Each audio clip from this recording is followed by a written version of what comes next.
Okay, one right here. She's my friend.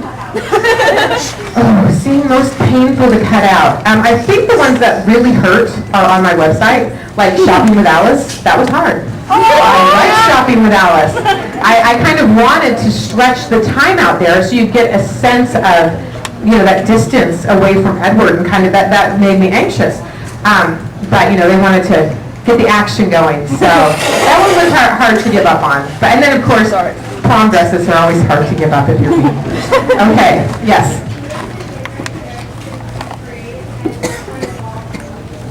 Okay, who's my favorite character to create and who evolved the most? Alice, I did not really create. She wasn't a part of my dream. She wasn't a part of the story right at first. She just came to me fully formed. I knew everything about her. I knew what she would say and how she would act, and I love Alice. I mean, if there was someone I could hang out with for a day. And people always ask if I based her on someone, but I did. Alice is completely herself. I don't know anyone like that. I wish that I did. Now, Rosalie, her sister, was the one that evolved the most slowly.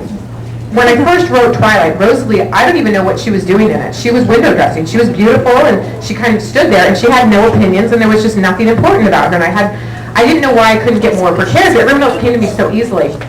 So as I'm working on the revision, all of a sudden, lightning bolt and all of that, I realized, Rosalie doesn't like Bella. And as soon as I figured that out, her character, seriously, I didn't know that. And when I figured it out, her character just came into focus. And so all that time, I kind of just couldn't imagine someone not liking Bella. So, I didn't get her. But then as soon as I did, I understood her so much better, and then I could write her a lot more convincingly, I think. But so, she was the slowest. Okay, Burger King.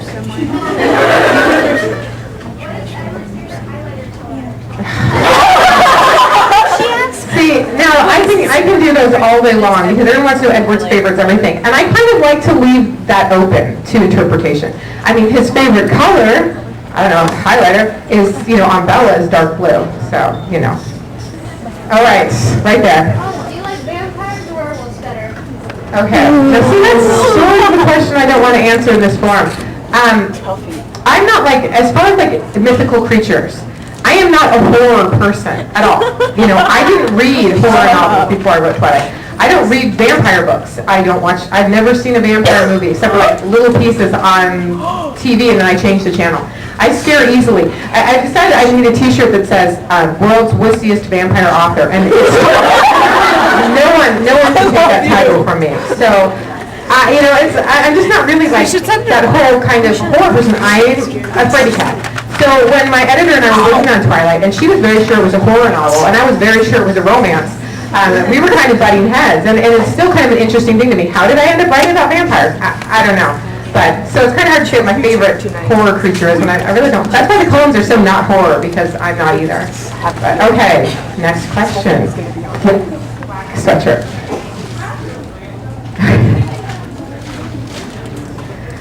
No one's ever pointed. That's another Edward. We were talking about the origins of the name Edward. Yes, you got the shirt. She talks about Edward Scissorhands. The reason I picked the name Edward was because I wanted a name that used to be synonymous with romance. And if you look back at the good novels, Jane Austen and Charlotte Bronte, there's a lot of Edwards out there. It was such a romantic name back in, 1790. And now it's kind of, it just isn't. And so when I was naming Edward, he was almost Emmett. I toyed around with him, but I decided Emmett was too easy. That's kind of a cool name now still, but Edward wasn't. So I, took Edward and made him really irresistible despite the name. But I never really thought of calling Edward Scissorhands. But, Johnny Depp, yeah. The question over here, guys. I'll win back. I know this might be kind of a thing you get asked a lot, but if you have any advice for people who want to become authors, what would it be? Okay, advice for people who want to be writers. I do have advice, and it's different for everybody, but this is what works for me best. There is no experience in the entire world like writing a story for an audience of one. When you are the only person you are trying to please with your writing, it is so much fun, it's so fulfilling, because you're not worried about anyone else thinking anything. You're not trying to please a demographic or say, well, this is for this audience. It's just for you. When I wrote Twilight, not thinking I was ever going to let anyone read it besides myself, I enjoyed it so much. Oh, what an experience. I mean, I was up all night, I was losing sleep, but I was just living in this world with Edward and Bella and loving every second of it. When I wrote New Moon, I know there's a lot of authors who would kill for the knowledge that while you write, knowing people are going to read your book. For me, it was really, really hard to be able to know that people were going to not like this, and my editor was going to cross through things, and it was just so intimidating. So I think that the biggest gift you can give yourself is to write like there's no one else in the world. And I think that real writers write that way. We were just, when I was in LA, we were talking about another writer who got published on his 9th novel. And I thought, 9, wow, can you imagine writing 9 novels and not having an audience? But I thought, that's what a real author is. A real author is someone who will write even if they were the last person on the planet. They sit around and write books just for themselves. So that's the first thing, write for yourself. Don't worry about publishing or any of it until you're done. Finish it. Let somebody read it and correct your grammar and punctuation. Because seriously, editors, to them, it's like a neon sign if there's a comma out of place. So and that stops them. You want to make it really easy for them to get to your story, because that helps. Write it for yourself, don't worry about it, then get it proofed, and then start doing your research online about which agent you want to work with, and start writing your queries, which is so much fun.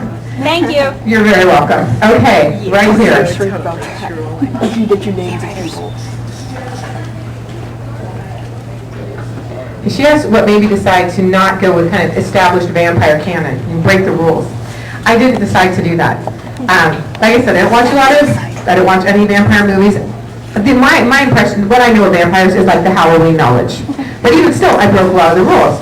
And the reason I did was because as I'm telling myself this story, I was making my own mythology, and it was what made sense to me. Like, okay, if everything about you stays exactly the same, why would your teeth grow?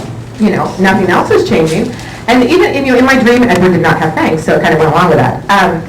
If you were frozen the way you are, wouldn't your conscious be frozen too? So you wouldn't sleep because you're just as you are. Why would you have this mandatory sleep period where you were totally unconscious? So to me, it was like, which sounds really crazy, it was making sense. It was like scientific almost, how it should work. And now people are like, oh, you're breaking the rules. And I didn't intend to do that, and I don't read vampire books now because I tried to read I read The Historian after I'd written Twilight and knew it was going to be published because it's the same company as me, and here was this big thing, it was vampires. And it just drove me crazy. It's like, oh, I did it wrong. Oh, this is how it's supposed to be. So I can't read vampire novels, just they freak me out now for other reasons, for literary reasons rather.